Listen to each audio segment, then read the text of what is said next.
Hi everyone, welcome to our podcast, The Best Possible Me, where we look at relationship dilemmas, try to open different viewpoints and perspectives in hope that if everyone does this, we all become the best possible me.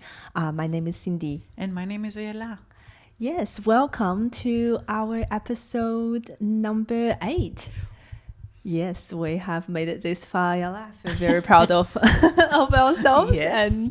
Okay, so today's story, would you like to start? So today's story is I feel weird about my wife coming into a doctor's appointment with me. So I'll read the story. I'm 40, haven't gone to the doctor since college, finally got hurt and am making the rounds.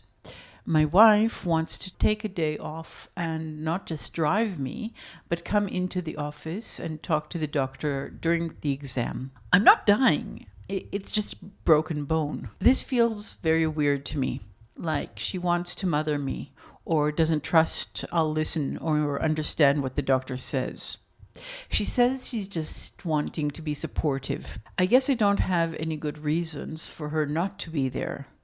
I do appreciate the support and would love her to drive me and sit in the waiting room.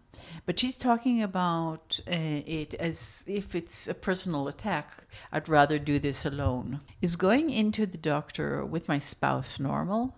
Is this something most people do? And I should be more comfortable with it?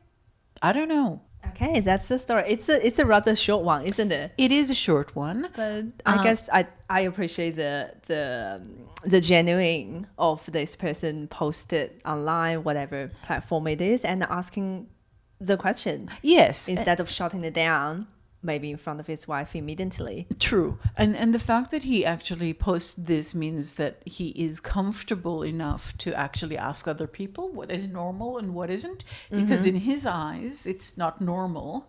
Whereas we know that many couples do go together to the doctor on a regular basis. Due to variable reasons, yes. Yeah. So the first thing that kind of comes to mind here is the wife actually respecting the partner's request? Well, what was his request? Did he kind of requested, well, not to come? Yeah. But the wife insisted? I'm sure the wife has her reasons. Look, he is 40, and you should expect a 40-year-old to be able to make decisions if he's comfortable with her being there or not. You would expect her to respect his request. Saying that, I think that they really need to talk about why he doesn't want her there or why he does want her there. From the beginning of what he posted, he kind of give us a little bit of background story that he normally doesn't go to the doctor. He hasn't been to the doctor since college, and he's now a 40-year-old man, so he probably hasn't been to the doctors for the past almost 20 years. Yeah. If the wife is someone, I can definitely see that dynamic in a family, that wife is someone that's very in tune with what's happening and would be very detail orientated. She might be really curious what the doctor needs to say, or there's anything he needs to be looking after, like his diet or anything else that she can be more supportive of. That information might be missing if he's attending on his own. Yes and no, because as he said, it's only a broken bone. So he's not going to the doctor for other things, it sounds like. He's only going to the doctor for the broken bone. But so if they're actually going to only talk about the broken bone, is there something that he'll miss? And if he's 40, Right. why would he miss anything? On the other hand, I can think of the fact that some of the options suggested by the doctor might impact her. For instance, if he has to keep his leg off or the foot or anything off, not use it for the next 6 weeks, or... Yep. Or if maybe the doctor says, look, there's an option of an operation or not having an operation, that might impact her, or things like that. Right. Or maybe, I'm just talking about hypothetically here, maybe the wife had previous experience of his forgetfulness of things, like when details come to other things. Could be. And the fact that he hasn't been going to the doctor for the last 20 years, as he obviously says, means that maybe he doesn't give enough priority to his health generally. Yeah, we do see that in a lot of, I'm extremely generalizing here, middle-aged male clients that just think, oh, there's some pain here, that's okay, I'll tough it up. And actually are making it worse because of that. Yes, they drag it out. Yeah. Yeah. Or does she actually have a tendency to baby him? We don't really know. He didn't clearly say that, although he did mention that he feels that her going with him to the doctor is maybe her mothering him. Is that a male ego thing? Like, I'm a 40-year-old, I can handle everything on my own. Having my wife there, to his eyes, might not seem as supportive as seeing a sign of weakness. I need someone to baby me. That's why there's another person coming with me. Could be, but it could be that she does have a tendency to not trust him In other aspects of their life. Yes. Yeah. And therefore there is some kind of dynamic of her mothering him rather than treating him as an equal. We don't really know. We don't know. Yes. And well, another question that I guess come up for us is that what is about her coming with him that is really annoying him? Yeah.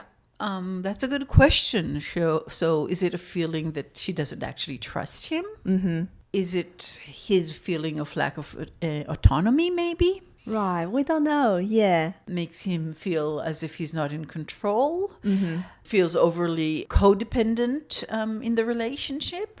Or maybe it takes him back to the time where he was a child and the way his mother actually treated him, and it's some kind of a trigger in some way. Like, yeah, we're talking back to childhood trauma or things that happened with similar situations that he didn't feel comfortable. Yeah, we really don't know here. We don't know, yes. Once realizing what is really bugging him, I think I actually think he needs to stop and ask himself, so what is it really that's bugging you? Is it the lack of control, the lack of autonomy, the feeling that of lack of trust, something from your childhood, the fact that she normally babies you? So try to actually pinpoint what it is that is actually bugging you and how you can address it outside of this actual situation. What would you recommend? I like to our clients in our line of work counseling, we always recommend clients to, practice mindfulness and journal for his specific situation, for him to reach that pinpoint to understand where does that annoyingness coming from. What would you recommend? It really depends on his style generally. A lot of people find journaling really helpful for that. Yes. So just sitting with yourself and just taking a piece of paper and starting to write what it is that's really bugging you and digging deeper and deeper. Other people do it in their mind. So it really depends on some people actually need to talk to someone to clarify for vocalize, themselves. Yes. to vocalize that. Yeah. So obviously he needs to find which way makes it feel easiest and most comfortable. But I don't think that this is something that anyone can help him with.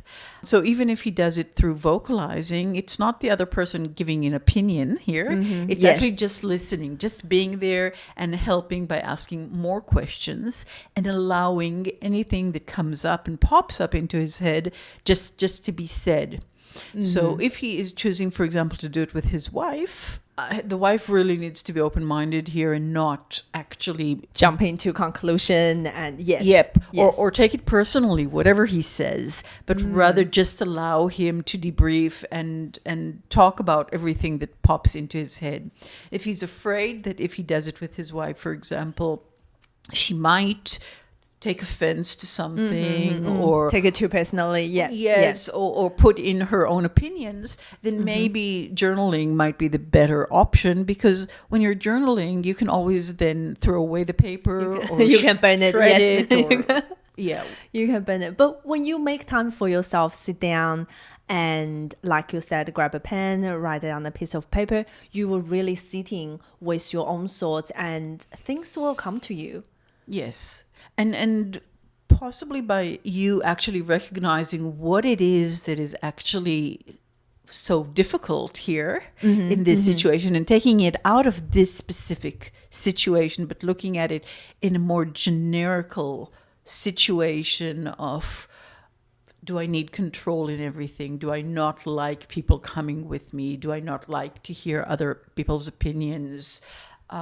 Is it that I feel like my autonomy is taken from me? So what is it really that is so hard about this whole situation? Then you can actually work on that specific issue, both with yourself and with anyone that is impacting that feeling that is creating for you. Right. It seems like a very small issue and very small question, like my wife wants to go to my doctor's appointment with me. Is this normal? But if you keep digging deeper, there's actually something. Maybe he doesn't even know, he's not even aware of at this moment. Yes. Yeah. So very interesting. And sometimes just another set of ears Yes. can help. I mean, sorry, to make it clearer. So I'm moving to another way of looking at the whole thing. Yes, okay. Okay. So after you realize what it is that is actually impacting you, I want to raise other thoughts of why maybe having your wife there, and if it's not your wife, it might be someone else with you when you go to the doctor, what might be the advantages of that? Right. Okay. Yeah. Okay. I did hear some medical practitioners, they do recommend people to bring someone to their GP appointments because there's so many GPs in Australia, the country we live, and there's really, we do see various practice that's happening. You know, you might have a really good GP and some people might go to the same clinic with different GP, has really different experiences. And one of the advice I heard recently was to bring someone with you, either a friend or your spouse, your partner, not to just have another side of ears, and also to have that validation of your experience to see the GP. If you feel like you are not being heard, your symptoms are being dismissed, sometimes being alone in that situation can make it worse, and you start questioning yourself, oh, is this me? Or other people think this GP is really good, but I didn't have a good experience. Having another person there is really good. Like, They can advocate for you. yes, they can advocate for you, they can validate your feelings, and yeah, they will come up with things that can be really helpful, really. They can also maybe tell the doctor about possible issues that under the time pressure, because a lot of times you come to the doctor and you have 10 minutes or 15 minutes. Yes. So that time pressure sometimes makes you feel a bit anxious. And you forgot to mention issues that you wanted to talk about. So yes. they can remind you or ask a question that beforehand you kind of discuss, I want to find out X, Y, and Z as well. So they can prompt you about those things. Yes, definitely. And also they might understand medical lingo Yes, better lingo than you, yeah. Especially if they have some kind of Experience, health training. Yeah. Well, certainly very interesting. It seems like a very small issue for very particular just appointment, but if we keep talking about it, there's so much more. Yes. So much more to talk about. It'll be interesting to hear what the wife's version Yes. of this story is. Okay. Well, yeah. Okay, let me read the wife's version for you. My husband is a great guy and I love him to bits. Overall, he seems healthy. Usually, however, he never goes to the doctors for checkups, blood tests, immunization, or otherwise. Being 40, I believe we should ensure preventative medicine, which means at least getting routine checks done. Saying this, I have never pushed my agenda, feeling that he is a big boy and needs to decide for himself. However, now that he broke his foot and he is needing my constant assistance and care with everything, I realize that his not doing checkups will actually affect me, as I will need to be the one nursing and caring for him. Therefore, when he said he would take a taxi to the doctor, I suggested I take the day off, drive him to the doctor's and come in with him. He tried to argue, and I just told him that this is my way of being supportive. When I suggested it, my husband took it as if I don't trust him. The end decision will be his, and I will never tell him what to do. I know that if I suggest to my husband to ask the doctor to run regular checkups on him, he will likely not, because he is a deal with what you have in front of you kind of guy. I was hoping that if it doesn't come up, I will be able to ask the doctor if checkups are important, which will at least trigger the conversation about the possible need for him. Okay, very interesting. Very interesting. I do see some respectful wording she's using, like, Yes. at the end of the day, it's his decision. I will never tell him what to do. I respect him. Yes, it doesn't seem like she's babying him at all. But is she being a bit manipulative here? As in the end that she would talk to the doctor about how important is it to have routine checks. Hopefully that would trigger him thinking, oh, maybe I need a routine check as well, because I'm 40, I've never done it before. Yes. So she has an agenda, obviously. Definitely, yeah. Yes. Even though she's not saying it directly to her husband. No. Yes. But then on the other hand, she is being very respectful and allowing him to make his decisions, just making sure that he's aware of what the doctor thinks about the fact that he's not doing these checkups. On the other hand, I think that there is a huge part that is actually impacting her. Yes, when she talks about the constant assistance and caring she needs to provide for him while his foot is broken. Yeah. And when you have a partner and one of you is sick or ill or has a disability, it does impact your partner. Impact immensely. People might say, oh, it's only temporarily, but within that few weeks or few months of time, your life is not what it normally is. Yes. And that's okay. That's why we love our partners and we support them. Of course. But because it is something that she realized at this point in time that it will impact her, I think she actually has a right, just like he would have a right if it was the opposite. Of course, yes. Yeah. To come and say, hey, I want to know that you're healthy and we do anything to prevent issues, because those issues won't only impact you, they'll also impact me. Yeah, you're right. It's in her full right as his wife, spouse, partner to say things like that. See, now your foot is broken. It actually has a level of impact on my life. You know, I love you. I support you. I'll do anything to assist you. But at the same time, I'm sure her work might have been interrupted, the routine they have, if they have children. If he can't drive right now, does that mean all the driving responsibility or any other heavy lifting related responsibility are solely lying on her if they used to share these responsibilities? Yeah. I actually think that it's really important that they talk about the elephant in the room.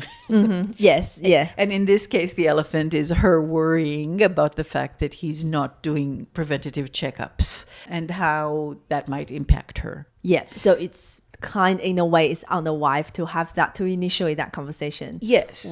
With him. Yes, and to explain to him, so no, she doesn't have to physically go with him if for him it's a big thing for her to walk into the doctor's office. Feel comfortable, yeah. But he also needs to, just like he wants her to respect his wishes, he needs to respect her wishes about doing preventative checkups, because it might impact her, not only him. And actually, each relationship is actually based on understanding.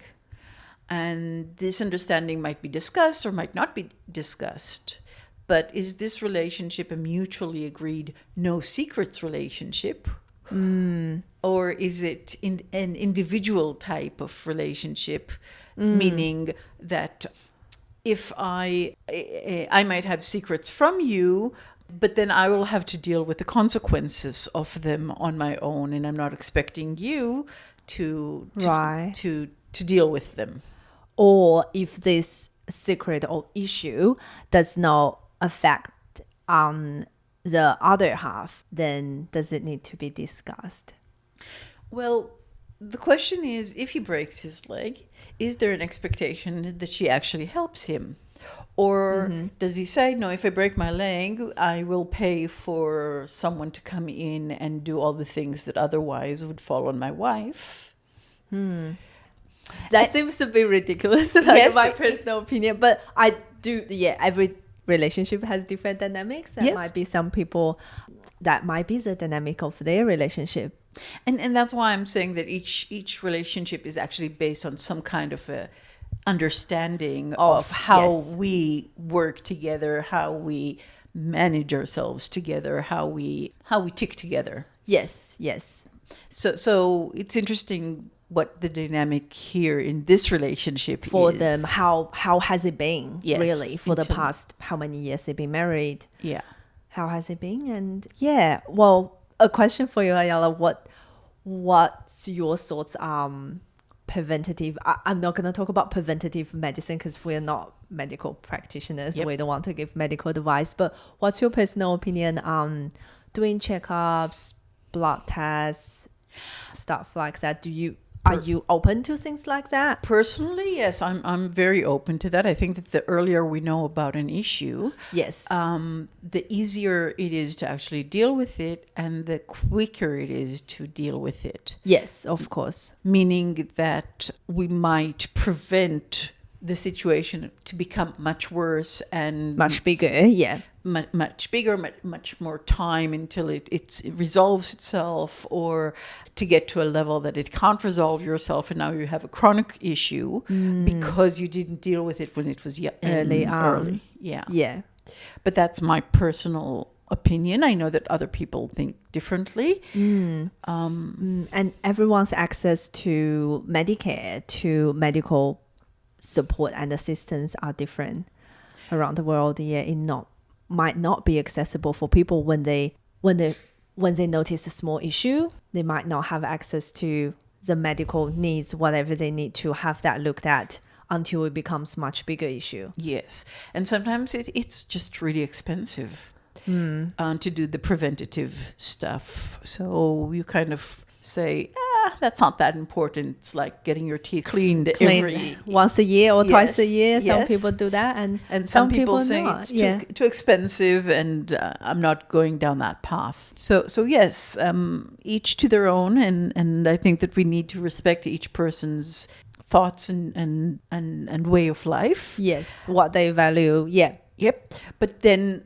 if we think that whatever their decision is might impact us, we can voice our thoughts about it in hope that might impact their decision. Not change their decision necessarily, but at least make sure that they are mindful of what that actually means to other people, not only themselves. Right. Yeah. So have a discussion. Yeah. Yeah, if they can. So what do you think is the best way or not relating to preventative medication? Well, preventative medication, I'm like you. If I have a GP, a doctor that I really trust, things that she suggests I'll really take on board.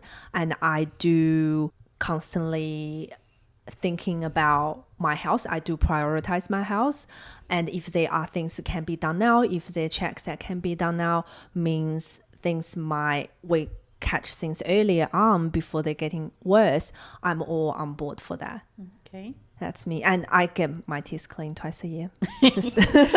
You're good. That's a lesson I learned, because over 10 years ago, I probably wasn't doing that. But for the past few years, I've learned my lesson. And that's one thing I really prioritize. I would take time off work and go see my dentist, and have the appointment scheduled in every time I finish my appointment, and I schedule in the next one in the 6 months time. Good for you. So yeah, in that sense, I am. Yeah.